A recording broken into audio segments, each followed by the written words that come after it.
विद्यार्थी मित्रांनो, सर्वांना नमस्कार. तुमच्या सर्वांच्या आवडीच्या यश परगे या यूट्यूब चॅनलवरती तुमचं पुन्हा एकदा स्वागत आहे. आज आपण वर्ग 4 विषय गणित त्यातील घटक आहे वजाबाकी.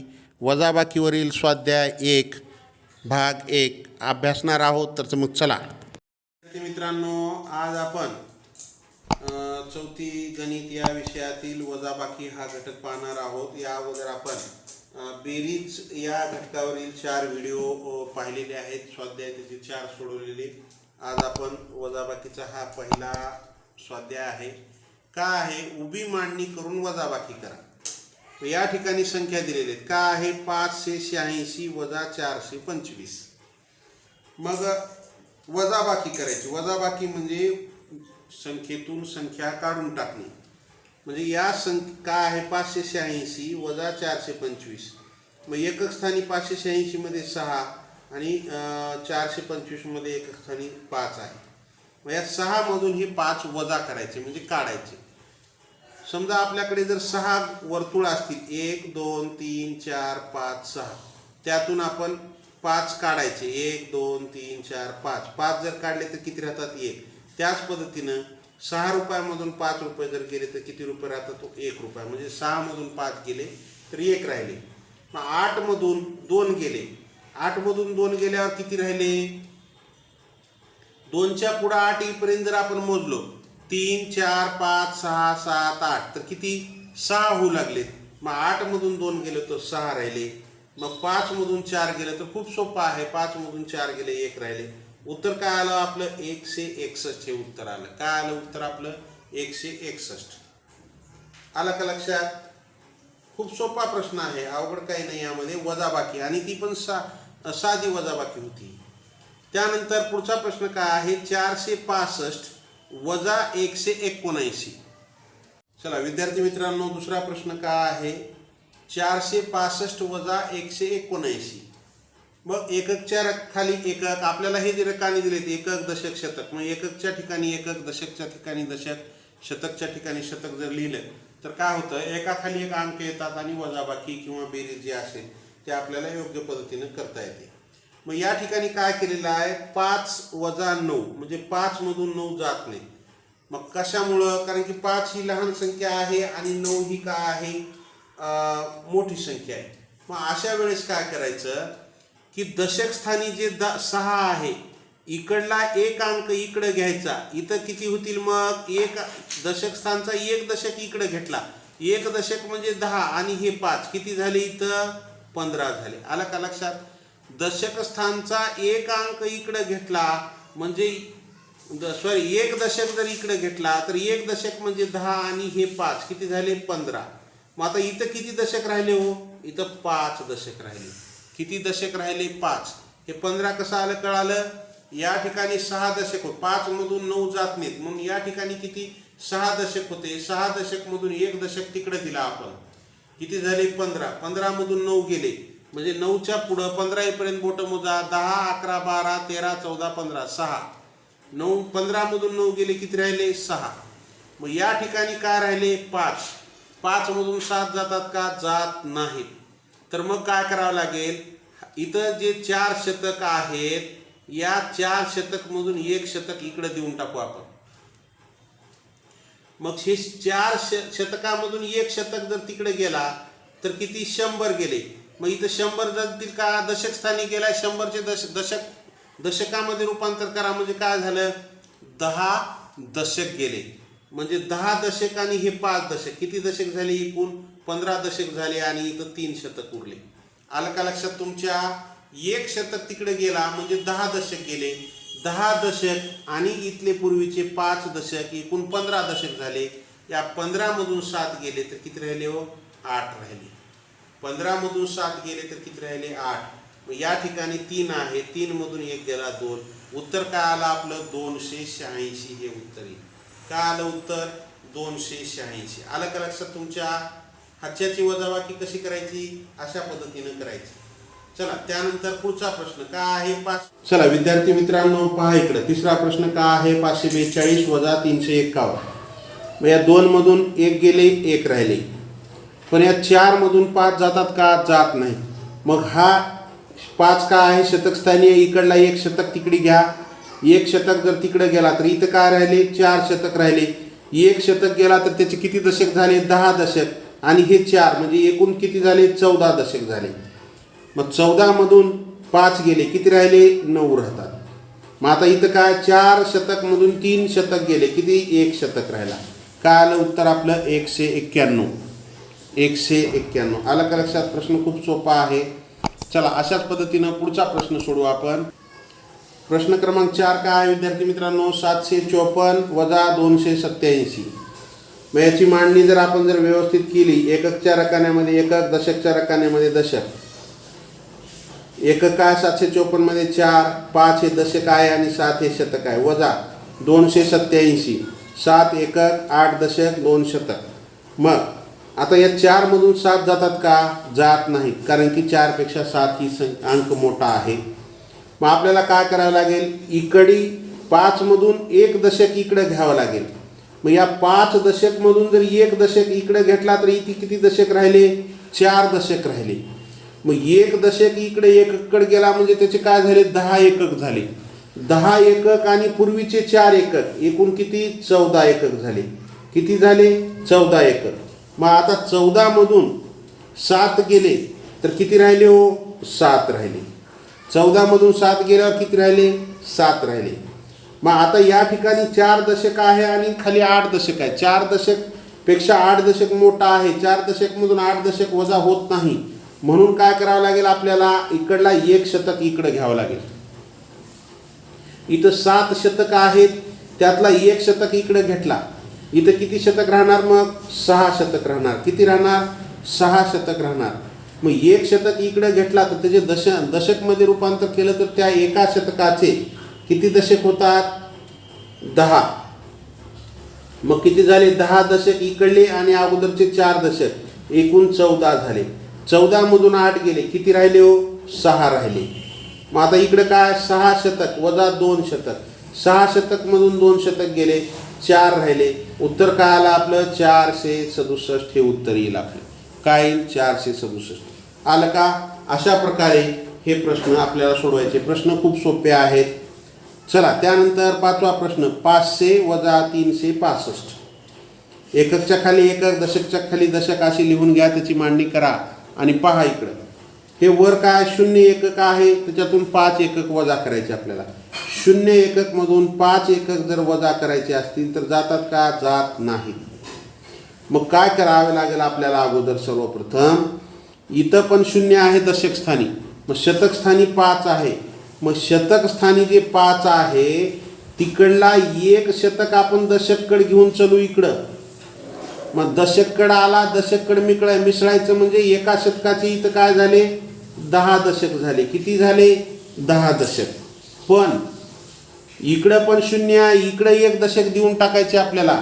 मग इथं किती राहणार हो? 9 दशक राहणार. किती? 9. आणि इकडं 1 दशक आला, त्याचं रूपांतर एककामध्ये झालं तर किती झाले? इथं 10 एकक झाले. किती झाले? 10. मग 10 मधून 5 गेले, किती राहिले हो? 5 राहिले. मग या ठिकाणी 9 दशक आहे, 9 दशक मधून 6 दशक गेले, किती राहिले? 3 राहिले. मग 4 शतक मधून 3 शतक गेले, किती राहिला? 1. अशा प्रकारे 135 हे उत्तर आलं आपलं. काय आलं उत्तर? 135. आलं का लक्षात? प्रश्न काहीच अवघड नाही. फक्त इकडली संख्या इकडं, इकडली संख्या आहे म्हणजे शतकामधून दशक, दशकामधून एकक, अशा पद्धतीने हे जर लक्षात आलं तर वजाबाकी करायला काही अवघड नाही. चला त्यानंतर पुढचा प्रश्न काय आहे? 502 वजा 307. 502 वजा 307. मग आता 2 हे एकक आहे, त्याच्या खाली 7 एकक आहे. 2 एकक मधून 7 एकक जात नाहीत. मग 1 दशक तिकडे घ्या. 1 दशक तिकडे घ्यायला गेलं तर इथं 0 एक दशक आहे. मग काय करावं लागेल आपल्याला? या शतकातला इकडे दशकाकडे 1 घेऊन जावं लागेल. या 5 शतक मधला जर इकडे गेला तर काय झाले हो? 10 दशक झाले. आणि इथं किती राहिले? 4 शतक राहिले. 1 शतक तिकडे गेला की तिथं दशकामध्ये रूपांतर झाल्याच्या नंतर काय झाले? 10 दशक झाले. मग आपल्याला या 10 दशकामधून 1 दशक तिकडे घेऊन चला. इथं किती राहणार? 9 दशक राहणार. एका दशकाचे एककामध्ये रूपांतर करा, 10 एकक झाले. 10 एकक आणि पूर्वीचे 2 एकक, एकूण किती एकक झाले? 12 एकक झाले. इथं किती झाले? 12 एकक. मग 12 एकक मधून 7 गेले, 7 एकक गेले, तर किती एकक राहिले हो? 5 एकक राहिले. किती राहिले? 5. 9 दशक मधून 0 दशक वजा झाले तर 9 दशकच राहिले. या ठिकाणी 4 शतक, त्याच्यातून 3 शतक गेले, किती शतक राहिले? 1 शतक. उत्तर काय आलं आपलं? 195. उत्तर काय येईल? 195. आलं का लक्षात? प्रश्न खूप सोपे आहेत, अवघड काहीच नाही यामध्ये. चला पुढच्या प्रश्नाकडे वळूया आपण. पुढचा प्रश्न काय आहे विद्यार्थी मित्रांनो? 400 वजा 100 बरोबर 300. म्हणजे 4 शतक मधून 1 शतक गेला तर 3 शतक राहिले. 400 वजा 100 बरोबर 300. मग ही जशी वजाबाकी केली आहे तशी 400 वजा 177 जर केलं तर किती राहतात? खूप सोपं आहे विद्यार्थी मित्रांनो. 400 मधून 100 गेले, 300 राहिले. फक्त या ठिकाणी काय केले? 477 आणि पुढं 400च्या ठिकाणी 77 वाढले, 100च्या पुढं 77 वाढले. मग 77 गेले म्हणजे 400 वजा 100 जसं 300 येतं त्याच पद्धतीनं 477 वजा 177 केलं तरी 300 येतं. पहा वजाबाकी. 400 वजा 477 वजा 177. एककच्या खाली एकक, दशकच्या खाली दशक, शतकच्या खाली शतक. 7 मधून 7 गेले, 0 राहिले. 7 मधून 7 गेले, 0 राहिले. 4 मधून 1 गेला, 3 राहिले. काय आलं उत्तर? 300. तेच उत्तर येईल. आलं का लक्षात? फक्त इथं 400 मध्ये 77 वाढले, 100 मध्ये 77 वाढले. मग दोन्हीकडे समान वाढ झाल्याच्या नंतर उत्तर तेच येणार, बदल काही होणार नाही त्यामध्ये. चला त्यानंतर पुढचा प्रश्न पाहू. पुढचा प्रश्न काय? रजनीने 372 रुपयांचा एक गणवेश व 250 रुपयाचे दप्तर खरेदी केले तर तिने दप्तरापेक्षा गणवेशावर किती जास्त खर्च केला? पहा इकडं काय केले? 372 रुपयाचा गणवेश. गणवेश बरोबर 372 रुपये आणि दप्तर बरोबर 250 रुपये.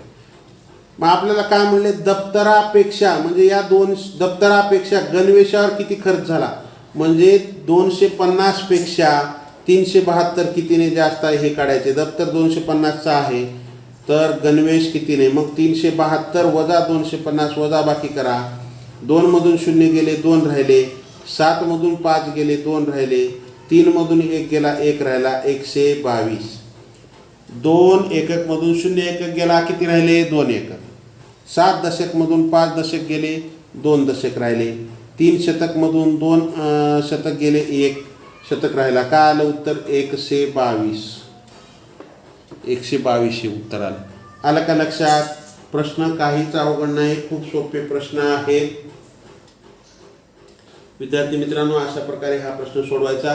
चला त्यानंतर पुढच्या प्रश्नाकडे वळू. चला प्रश्न क्रमांक 4 काय आहे या स्वाध्यायामधला? पहिला स्वाध्याय हा 2 संख्यांची बेरीज 915 आहे. त्यापैकी एक संख्या 427 आहे तर दुसरी संख्या कोणती? पहा विद्यार्थी मित्रांनो काय म्हणलेलं आहे? 2 संख्यांची बेरीज 915 आहे, त्यापैकी एक संख्या 427 आहे. मग इकडे पहा, 2 संख्यांची बेरीज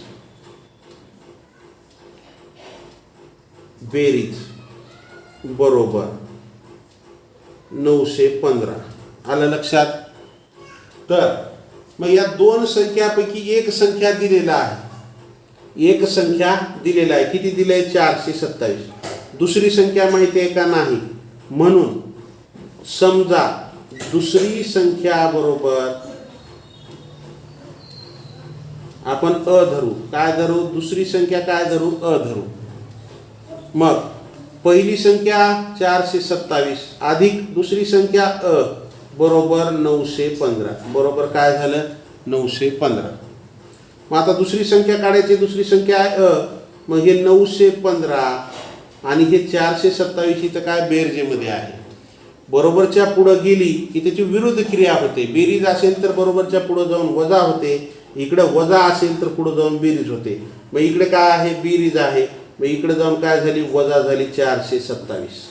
मग अ बरोबर तुम्हाला जर आडवी मांडणीने वजाबाकी येत नसेल तर उभी मांडणी करा. 915 वजा 427.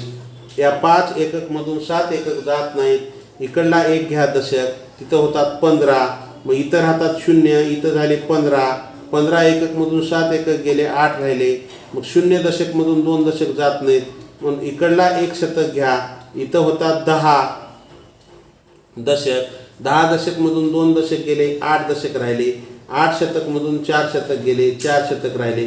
काय आलं उत्तर? 488. 15 मधून 7 गेले, 8 राहिले. 10 मधून 2 गेले, 8 राहिले. 8 मधून 4 गेले, 8. मग अ बरोबर 488. तर दुसरी संख्या बरोबर अ ची किंमत मिळाली, म्हणजे दुसरी संख्या बरोबर 488. उत्तर काय आलं आपलं? दुसरी संख्या 488. आलं का लक्षात? अशा प्रकारे हे उदाहरणं असे सोडवायची असतात. चला त्यानंतर पुढचा प्रश्न पाहू. पुढचा प्रश्न काय आहे? दोन संख्यांची बेरीज 915 आहे. त्यापैकी एक संख्या तुम्हीच निवडा की जी 800 पेक्षा लहान असेल. त्यावरून दुसरी संख्या कोणती असेल ती सांगा. चला पहा, काय आहे? दोन संख्यांची बेरीज किती आहे? 915. त्यापैकी एक संख्या तुम्ही निवडा की जी 800 पेक्षा लहान. मग आपण काय करू? एक संख्या 800 पेक्षा लहान आपल्यालाच निवडायला सांगितलेली आहे, म्हणून आपण काय करू? 615 घेऊ. एक संख्या 615 आपण घेऊ. तर मग दुसरी संख्या आपल्याला माहिती नाही, काढायची आहे. दोघांची बेरीज 915 आहे. मग दुसरी संख्या बरोबर काय करू आपण? दुसरी संख्या बरोबर अ धरू. काय धरू? अ. मग पहिली संख्या, प म्हणजे पहिली संख्या, अधिक दु म्हणजे दुसरी संख्या. पहिली संख्या अधिक दुसरी संख्या बरोबर 915. तर मग पहिली संख्या काय आहे? 615 अधिक दुसरी संख्या अ आहे बरोबर 915. तर विद्यार्थी मित्रांनो, या ठिकाणी आपण काय करू? दुसरी संख्या काढायची म्हणजे अ ची किंमत काढायची. मग अ बरोबर 915. हे इकडं जे 615 बेरजे मध्ये होतं ते पुढं जाऊन काय होणार? वजा होणार. वजा 615. आडवी वजाबाकी करायला शिका. येत नसेल तर उभी करा. 915 वजा 615. 5 मधून 5 गेले, 0 राहिले. 1 मधून 1 गेला, 0 राहिले. 9 मधून 6 गेले, 3 राहिले. किती आलं? 300. पहा इकडे आडवी वजाबाकी. 5 मधून 5 गेले, 0 राहिले. 1 मधून 1 गेला, 0 राहिले. 9 मधून 6 गेले, 3 राहिले. मग उत्तर काय आलं आपलं? दुसरी संख्या बरोबर 300. दुसरी संख्या बरोबर 300. अ ची जी किंमत आहे ती दुसरी संख्याची किंमत आहे. दुसरी संख्या बरोबर 300. आलं का लक्षात? चला याचप्रमाणे पुढचं उदाहरण पाहू आपण. पुढचा प्रश्न काय आहे स्वाध्यायामधला शेवटचा? 534,252 या संख्या वापरून वजाबाकीचे शाब्दिक उदाहरण तयार करा. वजाबाकीचे शाब्दिक उदाहरण तयार करायचं असेल तर मग काय करावं लागेल आपल्याला?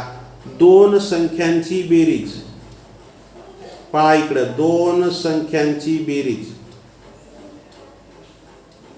उदाहरण तयार करायचे आपल्याला. बेरीज 534 आहे. त्यापैकी एक संख्या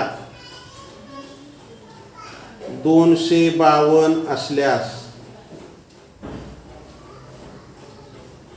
दुसरी संख्या कोणती? दुसरी संख्या कोणती? अशा प्रकारे हे उदाहरण तयार करा आणि सोडवा. दोन संख्यांची बेरीज किती आहे? 534. एक संख्या किती आहे? 252. मग दुसरी संख्या समजा दुसरी संख्या बरोबर अ धरा, ब धरा, क धरा, क्ष धरा, काहीही धरा. दुसरी संख्या बरोबर अ. मग अ अधिक पहिली संख्या काय? 252 बरोबर त्यांची बेरीज आहे 534. मग अ बरोबर 534 वजा 252. हे जे इकडे अधिक होतं ते पुढे जाऊन काय झालं? वजा झालं. वजाबाकी करा यांची.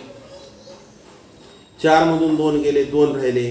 3 मधून 5 जात नाहीत, इकडला हातचा इथं घेतला, 13 झाले. 13 मधून 5 गेले, 8 राहिले. इथं राहिले 4. 4 मधून 2 गेले, 2 राहिले. मग अ बरोबर काय आलो? दुसरी संख्या बरोबर 282 हे येईल. अशा प्रकारे दिलेल्या यावरून आपण हे उदाहरण तयार केलं आणि ते सोडवलं. आलं का लक्षात? प्रश्न काही अवघड नाही विद्यार्थी मित्रांनो, खूप सोपे आहे. तुम्हाला जर शिकवलेलं आवडत असेल तर सबस्क्राईब करा, लाईक करत चला. विद्यार्थी मित्रांनो, यश परगे या चॅनलवरती 4थी गणित विषयाचे सर्व स्वाध्याय, तसेच थोड्या दिवसामध्ये तुम्हाला 5वी गणित विषयाचे, 6वी गणित विषयाचे स्वाध्याय पाहायला मिळतील. सध्या तुम्हाला या चॅनलवरती 5वी स्कॉलरशिप, 5वी नवोदय, 8वी स्कॉलरशिप या 5वी स्कॉलरशिप, 8वी स्कॉलरशिप, 5वी नवोदय यातील गणित विषयाचे तुम्हाला सर्व स्वाध्याय सोडवलेले पाहायला मिळतील. तर विद्यार्थी मित्रांनो, नवीन असाल सबस्क्राईब करा. सबस्क्राईबच्या बाजूला बेल आयकॉनचं बटन आहे त्याला टच करा, म्हणजे इथून पुढचे येणारे लाईव्हचं नोटिफिकेशन असेल. मी सध्या 8वी स्कॉलरशिप गणित विषयाचे लाईव्ह घेत आहे, मोफत आहे. आम्ही विद्यार्थी मित्रांनो 8वी स्कॉलरशिप, 5वी स्कॉलरशिप आणि 5वी नवोदय लाईव्ह मोफत मार्गदर्शन करतो आम्ही सर्व विषयाचे. तर तुम्हाला जर आमच्या या लाईव्ह मोफत मार्गदर्शनाचा लाभ घ्यायचा असेल तर 75 88 54 63 08 या क्रमांकावरती आम्हाला काय करा, मॅसेज करा. हा माझा व्हॉट्सअप क्रमांक आहे. परत एक वेळेस मी क्रमांक सांगतो. काय आहे क्रमांक? 75 88 54 63 08. धनराज परगे. धनराज परगे 75 88 54 63 08 या क्रमांकावरती मेसेज करा. आम्ही तुम्हाला आमच्या माय विजन नवोदय ॲडमिशन राज्यव्यापी उपक्रम मोफत मार्गदर्शन या उपक्रमांतर्गत घेण्याचा आमचे 5वी नवोदयचे 3ही विषयाचे, 5वी स्कॉलरशिपचे 4ही विषयाचे आणि 8वी स्कॉलरशिप 4ही विषयाचे जे लाईव्ह क्लासेस आहेत त्या लाईव्ह क्लासेसचा तुम्हाला लाभ घेता येईल. तर विद्यार्थी मित्रांनो, आम्ही माझ्या या चॅनलवरती तुम्हाला 5वी नवोदय असेल, 5वी स्कॉलरशिप, 8वी स्कॉलरशिप, 4थी गणित, 5वी गणित, लवकरच 6वी गणिताची पण आम्ही व्हिडिओ घेऊन येत आहोत. तर चला, परत एक वेळेस सर्वांना विनंती, सबस्क्राईब केलं नसेल सबस्क्राईब करा, लाईक करा व आपल्या मित्रांना जरूर शेअर करा. विद्यार्थी मित्रांनो, पुढच्या भागामध्ये भेटू आपण. गुड बाय, वंदे मातरम, जय हिंद.